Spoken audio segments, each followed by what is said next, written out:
Başqa bir izləyicimiz soruşur ki, sümük iliyi, yəni qan xərçənginə düçar olmuş xəstələr daha çox hansı qidalardan istifadə etməlidirlər? Burada ayrıca bir pəhriz yoxdur. Ümumi bütün xərçəng xəstələrinin bir məsələsi var. Geniş tədqiqatlar olmasa da bir böyük tədqiqat var, Immanuel Revich'in qidalarla bağlı. O sübut elədi ki, 90-95% xərçənglər istənilən növ, həmçinin də qan və s. bu inkişaf eləyir turşulu mühitdə. Ona görə bədəni qələbləşdirmək lazımdır. Bunun üçünsə bütün növ xərçəng xəstələrinə qadağandır. Siqaret, araq, narkotik, mal əti, quzu əti, şəkər, sənaye şəkəri qadağandır. Ümumiyyətlə marketdən heç nə almaq olmaz.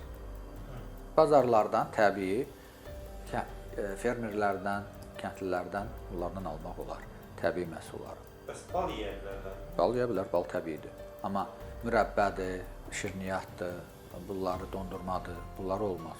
Doşabdır, baldır, xurmadır, kişmişdir, qayısıdır, qurudulmuş meyvələrdir, çərəzlərdir, təbii meyvələrdir, mövsüm meyvələrdir, səbzələr, göyərtilər, yarmalar, bunlar hamısı olar, hər şey olar. Sadəcə olaraq bizim millət maraqlıdır. Deyirsən ki, mal əti, quzu əti yemədir, bir onda nə yeyək? Halbuki onların gündəlik rasionu buradan ibarətdirsə, misal üçün Yaponiyada olmuşam, Yaponiyada mal əti, quzu əti gündəlik yemirlər.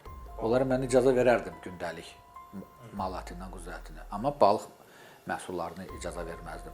Amma bizim insanlar isə mal əti, quzu ətinin üstünlük verir, ona görə də toyuq, balıq icazə verirəm. Gündə heç kəs balıq, toyuq yemir deyə ona görə. Əgər gündə kimsə toyuq, balıq yesəydi, onu da saxlayardıq. Hərdən bir, yəni bədənin ümumi qələbləşməsini eləmək daha məqsəd uyğundur. Başqa bir izləyicimiz soruşur ki, ağciyərdə bərkimə varsa bu xərçəngə çevrilə bilərmi? Yox, bərkimə çapıqdır, bu çevrilmir. Sağalmanın bir növüdür. Başqa bir izləyici soruşur ki, anası süd vəzi xərçəngidir və hətta ağciyərinə də yayılıb, onun sağalması mümkündürmü? Çətindir. Fəsadlaşma olandan sonra çox çətindir. Ona görə biz daima izləyicilərimizə deyirik. Kimdə Azərbaycanda süd vəzində bir balaca problem varsa, ilk növbədə bizə müraciət eləsin. Çünki sonra bax belə fəsadlar olanda, ağciyərə verəndə, qaraciyərə verəndə, sümüyə verəndə, beyinə verəndə çatdırmaq olmur. Deyək ki, indi burada ağciyərə veribdir, plevrit olubdur, su yığılır, suyu çəkmək olar. Kimyasal və qeyri-kimyasal vasitələrlə. Bizdə də müəyyən bir vasitələr var. Bax, deyək ki, ASD-nin şamı da var, fraksiyası da var, B17-nin kapsulası da var, tabletkası da var, liposomal-C. Bunun iynəsi də var Meksikada, bunun Almaniyada da iynəsi var. Bunun iynəsi hələ yoxdur. Yəni, bu və digər vasitələrimiz var ki, bunlarla biz tamamilə tənzimləyə bilirik. Amma dərhal bunlar təsir eləmir. Dərhal təsir eləyir su çəkməsi, kimyasal vasitə, zaman qazanırıq. Ümumiyyətlə deyim sizə, şok açıqlama.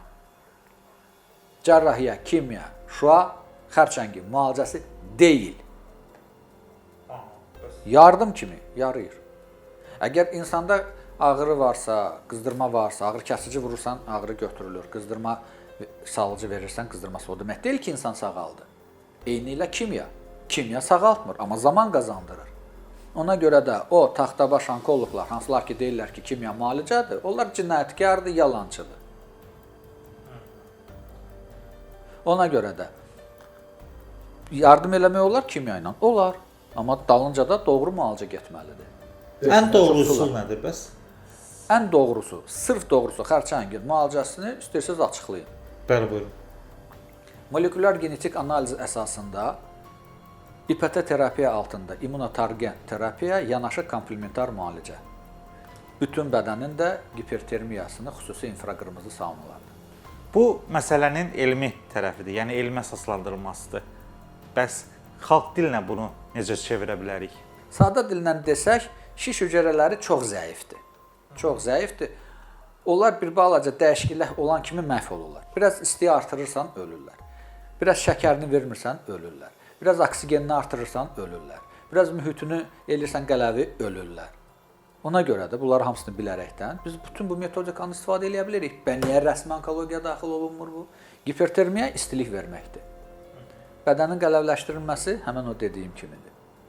Sonra mühitin dəyişdirilməsi, ondan sonra oksigenin verilməsi, azonoterapiya, hiperbarik oksigenasiya və s. Ondan sonra xüsusi bizdə hüceyrələr var ki, o şiş hüceyrələrini məhv eləyir. Natural killerlərdir. Onları aktivləşdirmək olar. Məsəl üçün arabinoksilan var. Biobran kimi tanınır. Onu vermək olar. Xüsusi vitaminlər var. Yüksək dozda B17 vitamini və liposomal C. Bunlar artıq 2 qat dünya Nobel mükafatı laureatı Linus Pauling, yəni ağıllı adam olubdur. Həm kimyagar olubdur, həm də başqa sahədə üzrə. O sübut eləyiblər 1950-ci, 60-cı illərdə ki, yüksək dozda vitamin C kömək eləyir xərçəngin mübarizəsində. Və biz də Almaniyada olmuşuq. Bütün dünyadan, Avstraliyadan, Argentinadan, Braziliyadan, Almaniyadan, Rusiyadan olan yoldaşlar gəlib burada çıxış eləyib və 1-2 qram yox, 50 qram, 70 qram, 100 qram, 150 qrama kimi, 200 qrama kimi vitamin C-ni sutka ərzində damara yeritməklə sağaltanlar var. İstiliklə xüsusi hipertermiya üsulları var. Xüsusi infraqırmızı qırmızı saunalarda yaxud da ki, isti vannalarda tam nəzarət altında, reanimatoloqların və s. nəzarət altında hamısını görmüşük biz Almaniyada. Niyə burada tətbiq eləyə bilmirik? Azərbaycanda Allahın hospisləri yoxdur belə. Və bu üsulları biz sadə dillə nətər izah eləyək? Siz kvant fizikasını sadə dillə nətər izah eləyəsiniz ki, orada xüsusi terminlər var? Deyək ki, mən hipertermiyanın istilik deyə bilərəm. Qələvləşməni, amma qələvini nətər mən başqa loru dildə deyim? Bir var turş, bir var qələvi. Limon dadı turşdursa da bədəni qələvləşdirir. Deməli, limonu çox yemək lazımdır. Amma şirniyyat qənd, dadı şirindirsə, orqanizmi turşulaşdırır, qətiyyən olmaz. Həmən o şiş hüceyrələri 40 dəfə artıq qlukozanı mənimsəyir. Vermə qlukozanı, öləcəklər. İnsulin ver, qanda şəkər azalsın, öləcəklər. Ona görə də insulini vurursan ipoterapiya, insulin vura-vura həmən kimyasal maddəni əgər dəqiq tapmısansa hədəfdir. 10 dəfə, 100 dəfə, 1000 dəfə, 10.000 dəfə aşağı doza ilə verirsən, şiş hüceyrəsi ölür, sağlam hüceyrələrə zərər dəymir. Bunu var, bunu niyə eləmirlər ki? Meksikada 100 ildir doktor Garcia'nın klinikasında, Tijuana şəhərində bu olunur. İsrailin bütün iri klinikalarında onkopsixoloqlar var və digər üsullardan da istifadə olunur.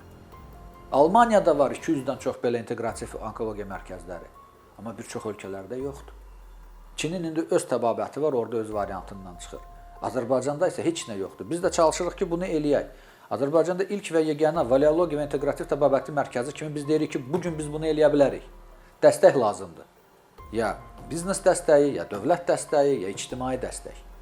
Ona görə də sizin platformadan istifadə edib müraciət edirik ki, kimə xalqın, millətin maraqlıdır sağlamlığı dəstək dursun. İnşallah səsinizə səs verərlər. Başqa bir tamaşaçımız isə soruşur ki, bu vaxta qədər İbrahim həkim nə qədər xərçəng xəstəsini sağalda bilib? Statistikamız var, amma burada sağaltmaq nətər gedir? Ağır dərəcələr də var, təzə bizə müraciət edənlər də var. Təzə müraciət edənlərin 99% sağalır. 1% təsadüfən nəsə olar ki, pozar nəyisə, imkanı olmaz, onda sağalma getmir.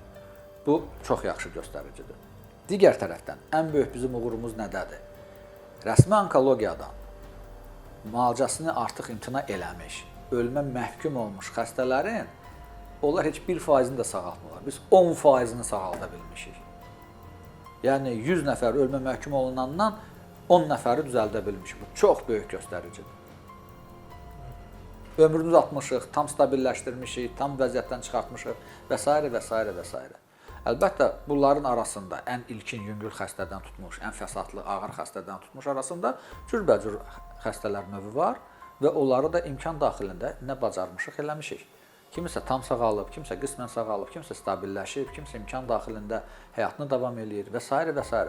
Bugün artıq bir çox sadə vasitələr var ki, bizim vasitələrlə, elə bil ki, sizin platforma və digər platforma vasitələri ilə biz bunları deyirik və insanlar özləri bizə müraciət eləməmiş milyonlarla insanlar sağalır. Onun sayı hesabı yoxdur. Onu nətər hesablaya bilərik? Bizim izləyicilərimiz var, 10 milyona yaxın baxışlar olur bizim hansısa video klipə. Sonra da yayırlar, hamı viruslaşıbdır, hamı bir-birinə yayır, hamı qulaq asıb və istifadə edir. Ölən ölür, qalan qalır. Amma onun statistikasını kim aparacaqdır? Deyək ki, sadə vasitələr var.